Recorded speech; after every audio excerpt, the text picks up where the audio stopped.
I believe that you do have to take a look to be a really good designer, a really effective designer. You have to look at it through an installation perspective sometimes, because we all know that things on paper don't always work out in reality. So making sure we know that is important. So one of the things that I see is not taking into account face frames. So what I mean by that is, if you have a full overlay cabinet and you put it up against the wall, you've got to have certain trim pieces there to allow the doors to open properly.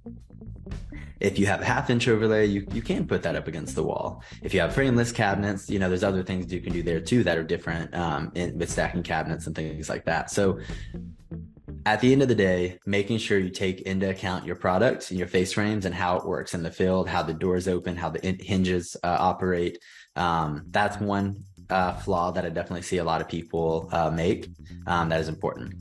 Be sure to subscribe to KBB's YouTube channel and click the like button on our videos. You can also subscribe to the From the Tap podcasts on such apps as Apple, Spotify, Pandora, and Google Podcasts. And please feel free to leave a review.